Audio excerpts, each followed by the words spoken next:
As we all know, AC Milan are genuine powerhouses in Italian football. They've won the second most Champions Leagues in history and most recently won their 19th Serie A title back in 2022. But this year, their biggest rivals, Inter Milan, beat them to the Serie A title by 19 points and they got grouped in the Champions League too. Guys, I think it's time we stepped in. That's why today I'm becoming AC Milan's brand new manager to not only make them Italy's best team, but the best club in the world.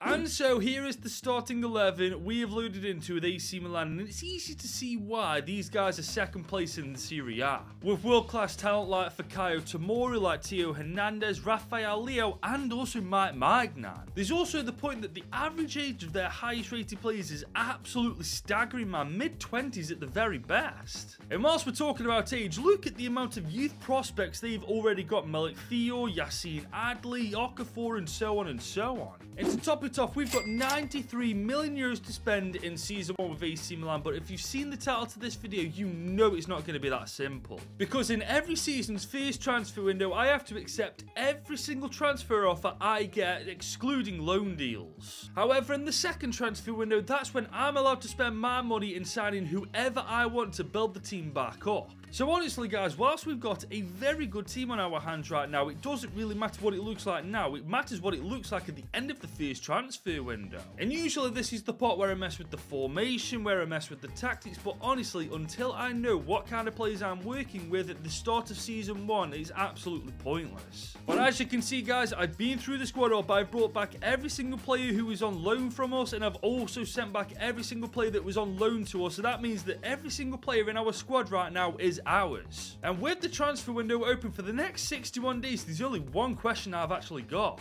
What on earth is this starting 11 going to look like when everything is all said and done in this first transfer window? Well, we've had our first transfer offer, and it's not for a player I was expecting. Alex Jimenez, 18 years old, 64 overall. I mean, he turned out to be a monster, as we all know, but we've got to accept this transfer offer. So for 1.5 million, he's heading off to Girona. And off he trots, ladies and gents. If this is what the transfer window is going to be looking like, just taking our best youngsters, I'm absolutely happy with that, to be honest. But I spoke way too soon, as Tijani Rangers is off to Sevilla for 39.3 million. The worst thing is we could get up to 50 million for him, but we've got to accept every single transfer offer we get. And we've got one for Marco Lazetic now. Citadele want to offer us just under €250,000 alongside their striker Filippo Pittarello. The worst thing is we've got to accept this because it's not a loan offer, it's a swap deal, so Lazetic is off to bloody Citadele. But we may have got away with that because Marco Lazic's proposed move to Citadele has indeed broken down, so I think he's going to stay here for the time being. But Chaka Traore certainly isn't, as Barcelona are going to pay 2.2 million for him. Honestly, I'm not minding this transfer window so far. No real big name players in our team have even had a transfer offer yet. If we can keep this going till the end of this first transfer window, we could win the Champions League in season 1. But we've got another transfer window. Sailmakers is heading off to Stuttgart, and they're going to give us Dan Axel Zagadou in return. And there's the contract negotiation sorted with Zagadou. Now it's up to them to take care of their side of the deal. But this one really stings. Okafor is heading to Nottingham Forest for 28 million. Honestly, I was really hoping I was going to avoid selling this guy, but it looks like in season 1 it's happening straight away. Now, you AC Milan fans watching aren't going to like this. Pulisic is heading to Arsenal for 11.7 million alongside Jorginho in this deal. I mean, I'm a Chelsea fan. I'm personally not much of a fan of this guy, but I know he's been killing it at Milan in Italy, so this must sting. But then again, this is a swap deal, and we all know how reliable they've been so far, so Pulisic does look like he's staying, in my opinion. But hang on, we've got a new player arriving. That definitely isn't Jorginho. I haven't got a clue who this guy is. This does mean, though, I think a deal has gone through, because I've not bought a single player yet. Oh, it's Dan Axel Zagadou. That means that the swap deal with Sailmakers has actually gone through, so Sailmakers has gone. And there's still over a month of this transfer window left, ladies and gents. We have been lucky so far. No Theo and Hernandez, Tomori, or Mike Magnan transfer offer, but that could quickly change just like that. But we get to reject our first transfer offer as Brighton want to loan Davis Vasquez. But we cannot reject this one as Luka Jovic is heading to Frankfurt for 18.3 million. Honestly, that's a kick in the teeth as well. And just to update you guys, the deal with Pulisic and Arsenal went through. Christian Pulisic has officially left AC Milan. And it doesn't stop there as Lorenzo Colombo is heading to Monaco for just under 7 million. And Davide Calabria is going to Liverpool for just under 25 million euros as well. And I've only just noticed this, Okafor has had another transfer offer from Wolfsburg, 8.1 million alongside Matthias Van Beek. So my part of the deal is now done. I've sorted the player negotiations on my side. The question is, where's Okafor going to go? Nottingham Forest or Wolfsburg? But in other news, ladies and gents, Luka Jovic is officially leaving the building to head over to Germany to join Frankfurt.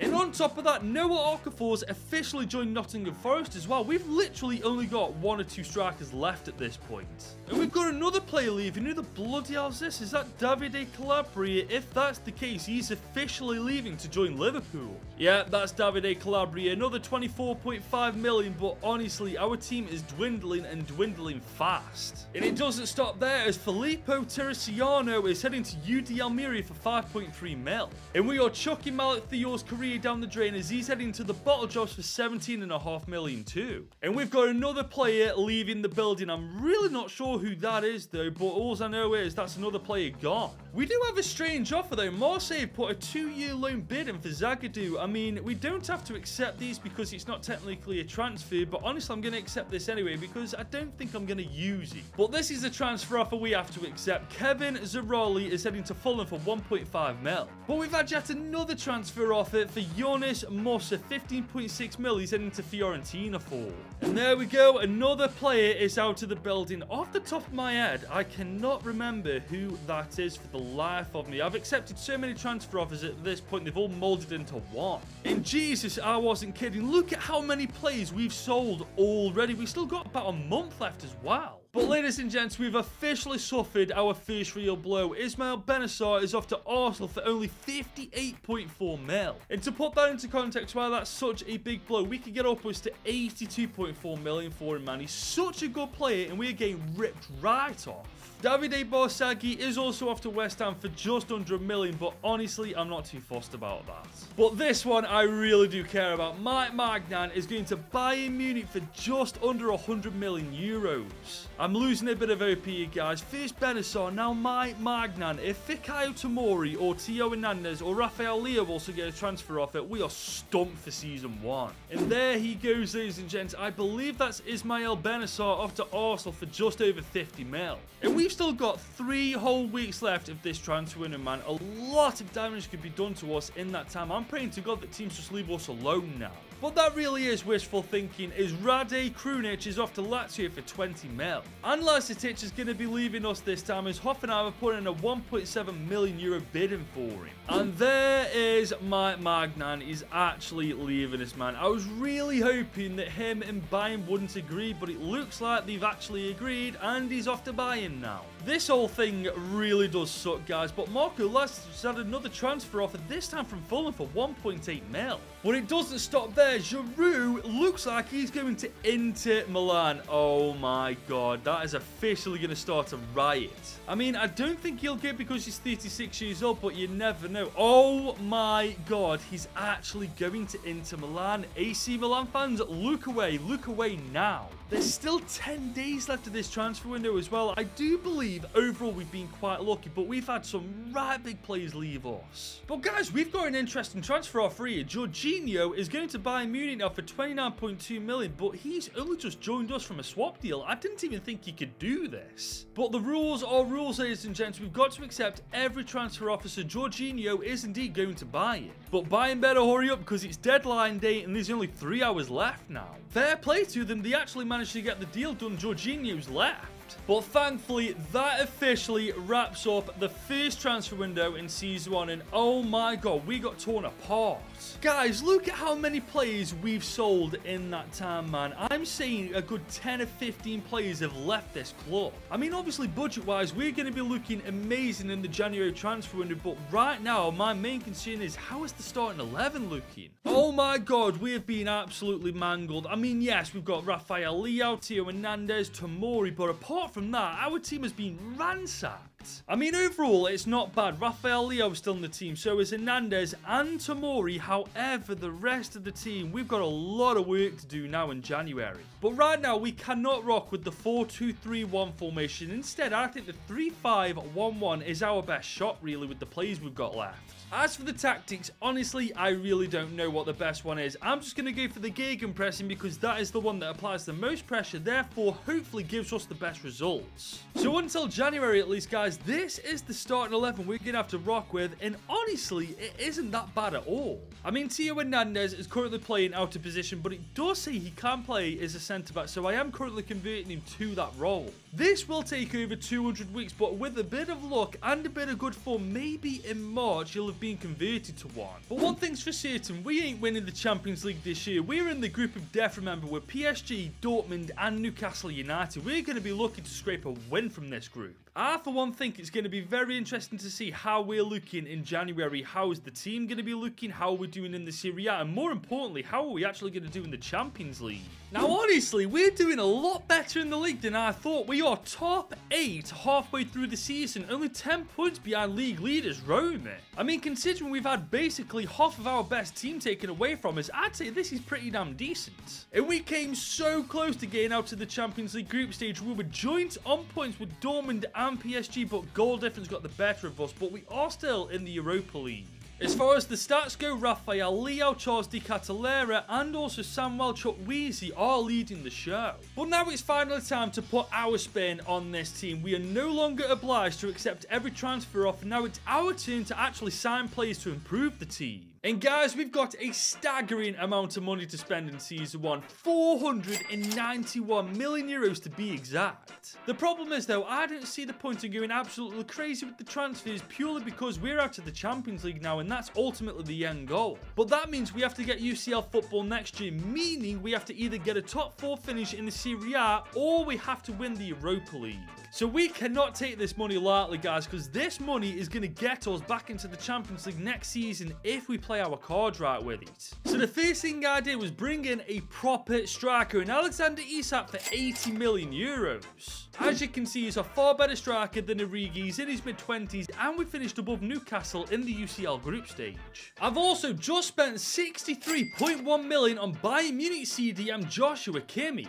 He's 28, a world-class CDM, and that's exactly what we need in our AC Milan squad. And with only 2 signings, ladies and gents, this team is starting to come around quite nicely, but there's still another couple of positions we need to sort out. For starters, we need a much better goalkeeper, which is why I spent 48 million euros on Georgi Mamardashvili. I mean, he's just had a phenomenal Euros with Georgia, and with Mike Magnan not being in the team anymore, I can't think of a better replacement.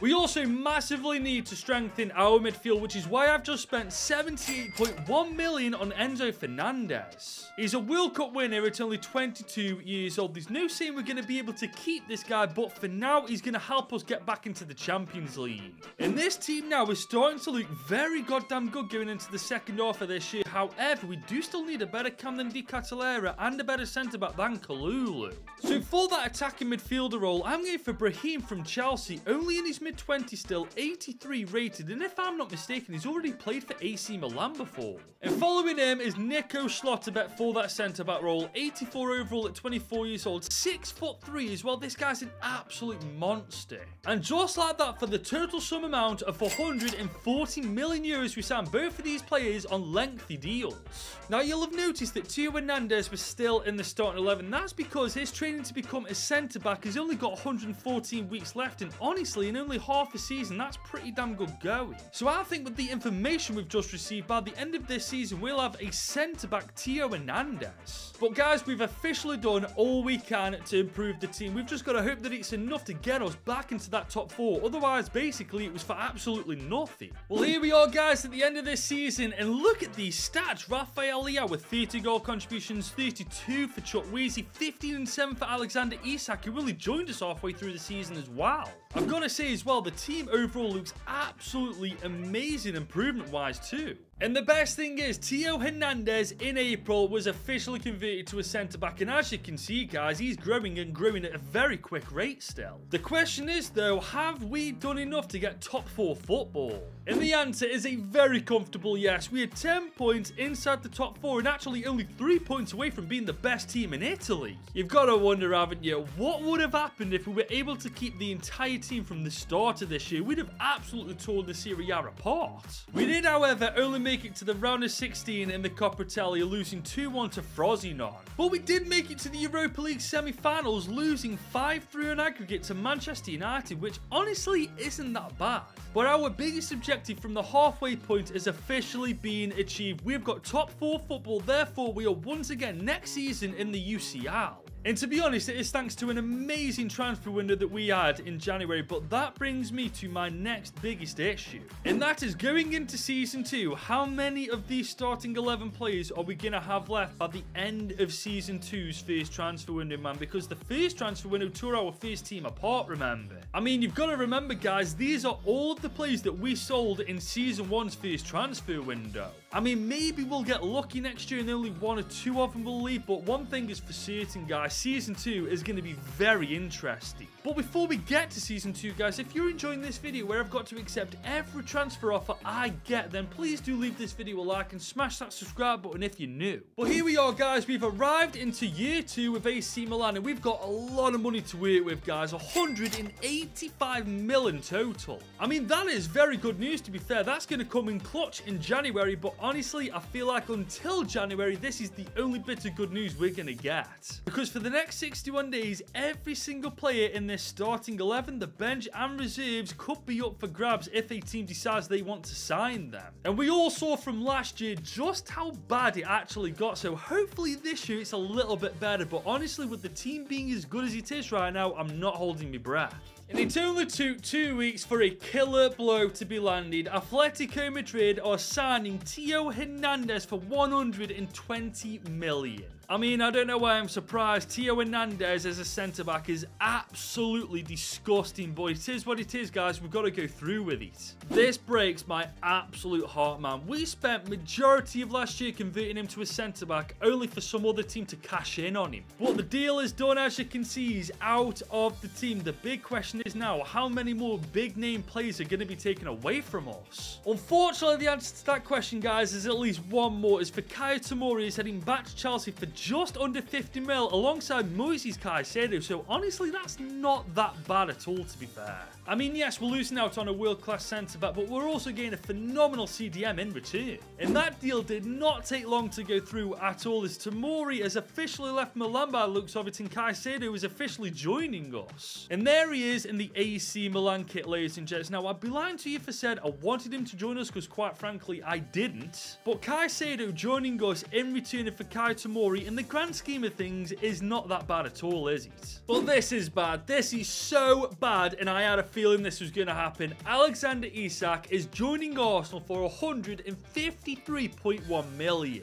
This one sucks on so many levels. I love Alexander Isak. He's an absolute beast, and I've got to give him to freaking Arsenal. Are you joking? And on top of that, we've got to give Pierre Kalulu to Wolfsburg for 36.4 million. That's nowhere near as bad as Isak, but that's just bloody irritating. And there he goes, guys. Alexander Isak is off to Arsenal. Honestly, Spurs right now are here. Arsenal are here when it comes to hatred levels. I'm telling you, they're not far apart right now. Coming back to the transfers, though, Charles de Ketelaere is actually joining Inter Milan for 36.7 million. Inter Milan are really raiding us the past couple of years, aren't they? And just 2 days later, Lazio are going to be getting Samuel Chukwueze for 66.3 million, man. What is going on? Every one of our big players are leaving now. And there he goes, guys. The only real consolation I've got right now is the amount of money we're going to have to spend in January is going to be ridiculous. But man, look at the players we've already sold. Theo Hernandez, Tomori, Alexander Isak, and freaking Samuel Chukwueze. They're 4 of our best starting 11 players. The only consolation, we've got just over a fortnight left of the transfer window, so hopefully most of the damage has already been done.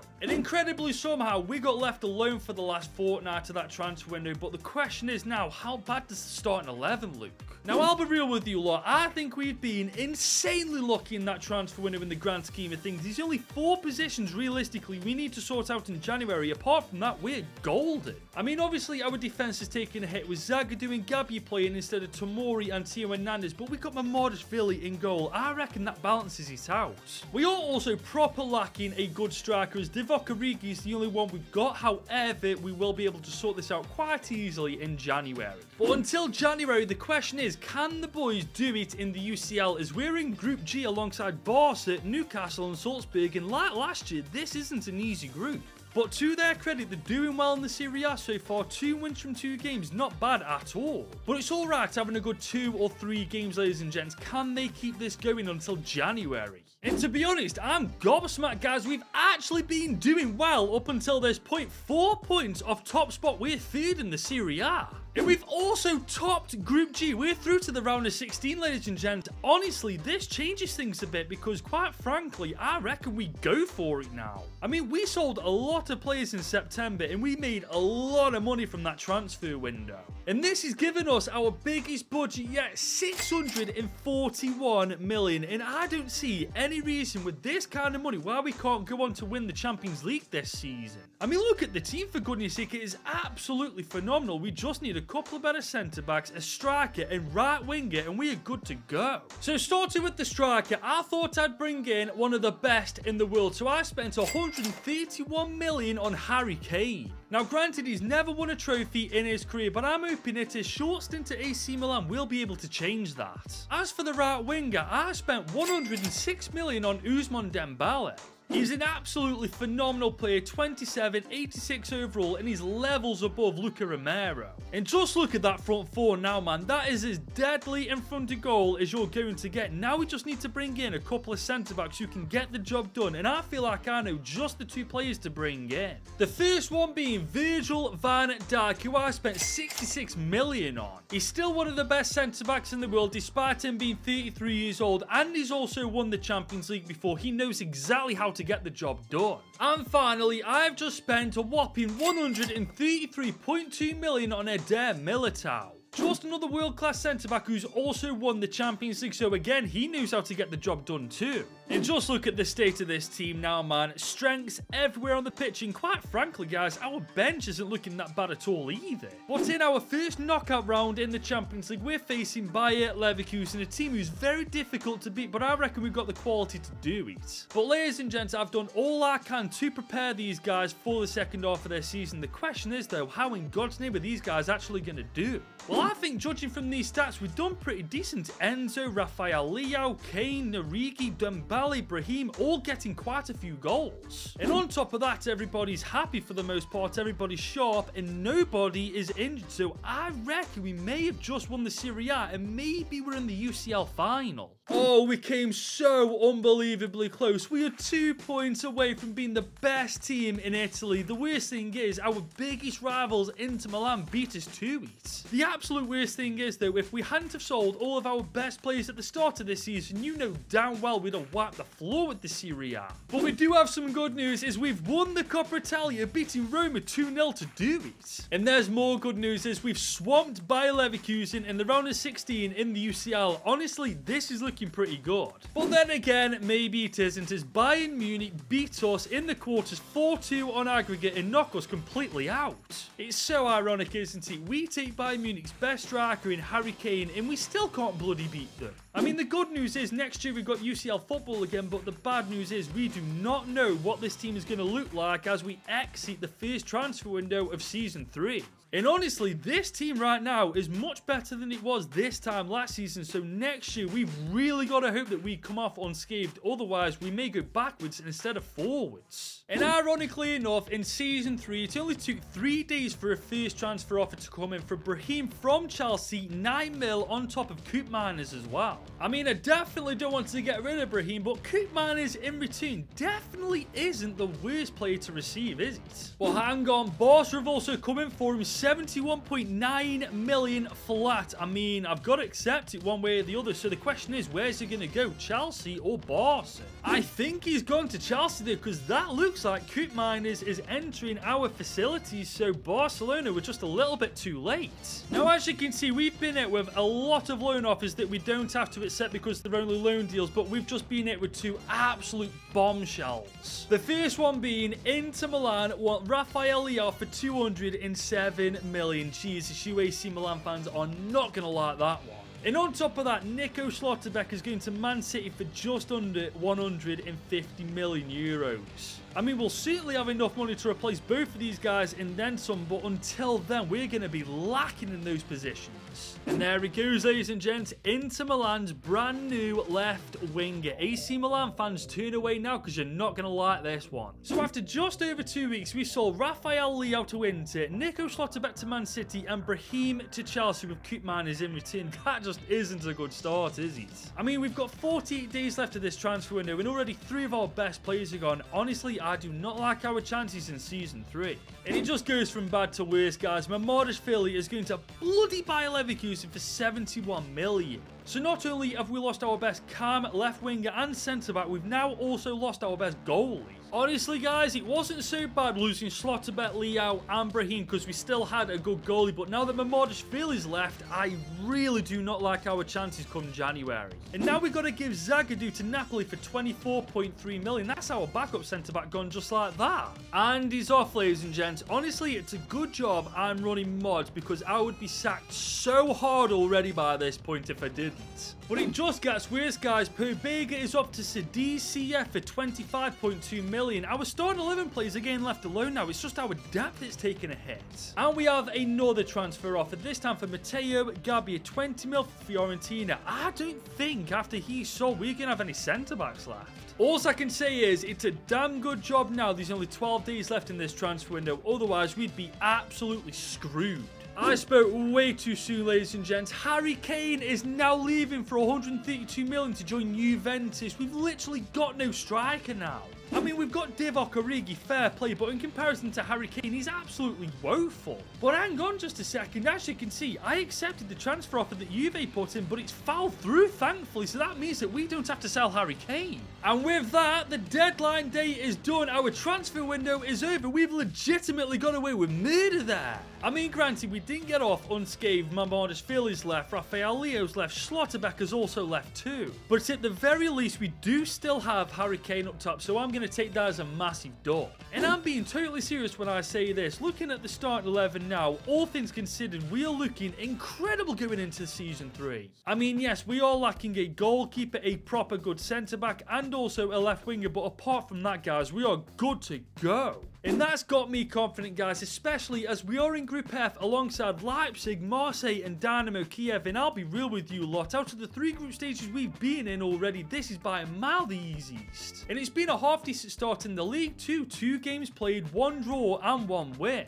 I've got a strong feeling come January, not only are we going to be through to the round of 16 in the UCL, we're defo going to be top 4, man, because for the most part, this team is world class. And judging by these stats halfway through the season, I think I might be right. Look at Harry Kane, for example, 19 goal contributions in 24 games. That's amazing. And on top of that, for the most part, everybody's content, everybody's sharp, everybody's happy. Yeah, I defo think we're doing well in the Serie A and the UCL. And I was bang on the money, guys. We are 4th in the Serie A after 18 games, 8 points behind league leaders Juve, but after this transfer window, I reckon we can sort that out. As for the UCL, we've topped our group with flying colours, guys. We only lost 1 out of the 6. We go through to the round of 16. And on top of that, because we sold quite a few players in the first transfer window, we've got 663 million euros to spend, improving this team to make them the best team in the world. And truth be told, looking at this starting 11, there's only 4 positions I feel like we need to improve to get to to that point. The first two positions should be quite obvious. We need a better centre-back than Gabbia and a better goalkeeper than Sportiello. We also need an out-and-out left winger because Divock Origi just isn't a left winger, is he? And whilst Ruben Loftus-Cheek's done well as a makeshift central attacking midfielder, we definitely need somebody better if we are to become the world's best team. But starting from back to front, the first thing I did was bring in a better goalie, so I spent 50 million on Thibaut Courtois. This guy's won more Champions Leagues than I've had at dinner, so if anybody's going to help us become the best team in the world, it's going to be him. I've also just spent 100 million big ones on Ruben Diaz, one of the best centre-backs in the world and another Champions League winner, and that's the kind of experience we need in the team. So now all the players that are playing in our backline and keeper position are all players who've won the Champions League. I reckon I'm onto something here. But we still need a better left winger and central attacking midfielder, and believe me when I say I'm pulling no punches with who I'm bringing in. As the left winger I went for was none other than Vinicius Jr., who cost us 220 million. I mean, this guy's 25, literally one of the best left wingers in the world. I don't think I need to say any more at this point. And finally, for that central attacking midfielder role, I spent 100 million big ones on Xavi Simons. I mean, this guy is only 22, 87 rated, being one of the standouts for the Netherlands in the Euros. This one is just common sense if you ask me. And just look at the team now, man. I'm not being funny, but we've got a world-class squad in our hands and definitely going to be a contender to win the Champions League this season. I mean, we're playing Dortmund in the round of 16, ladies and gents. I'm not being funny. Dortmund are a good team, but we should be absolutely wiping the floor with them. I'm hoping so anyway, or at the very least, if we don't win the Champions League this season, we've got to win the Serie A, man. This team is too good not to. But apparently, I was very wrong. We are second in the Serie A once again, but this time we lost by 13 points in the end.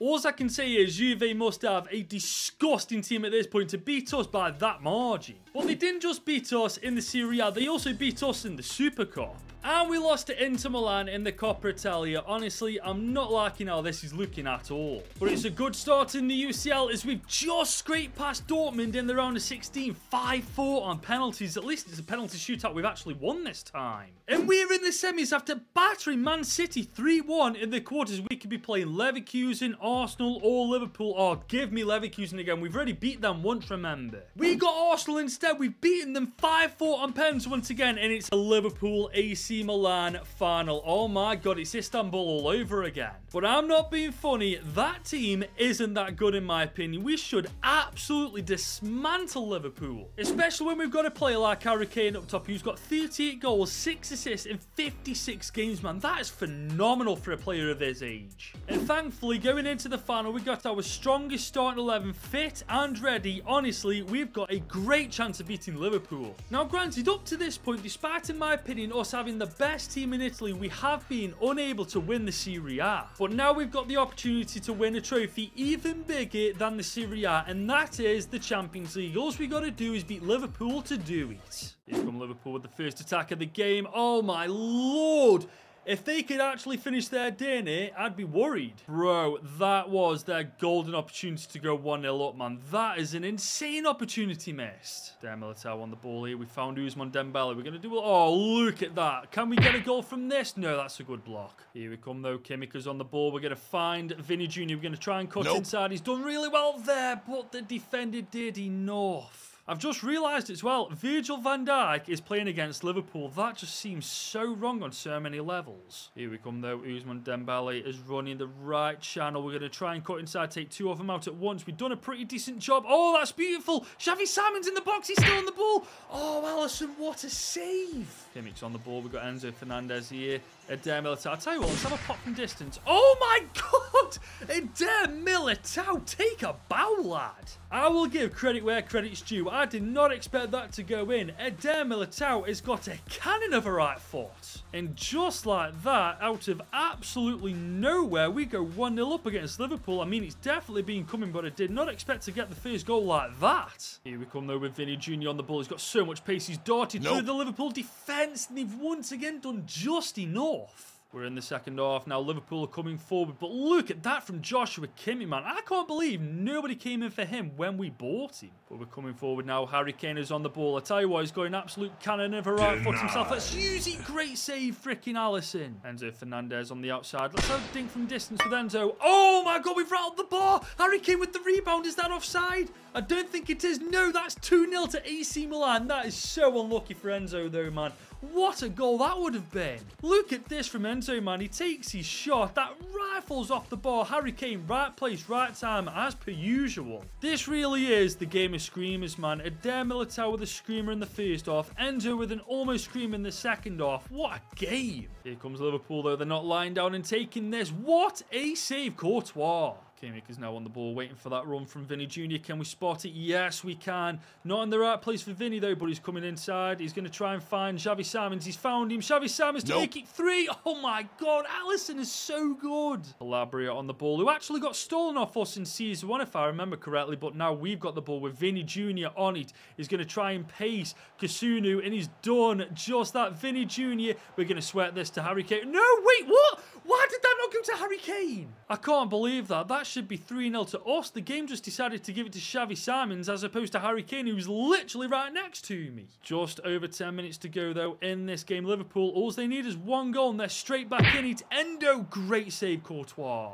Liverpool have got the ball in a dangerous area now. Oh, Rabiot. Oh, my God. I can't tell whether that was a save or he just skied it. Caicedo now on the ball. Now we're coming forward. We have found Harry Kane. First time shot. Oh, my God above. Come on, Kane, man. You got a better shot on you than that. But that's all she wrote, ladies and gents. AC Milan beat Liverpool 2-0. They get their revenge on them from Istanbul, and we have officially made AC Milan the best team in the world.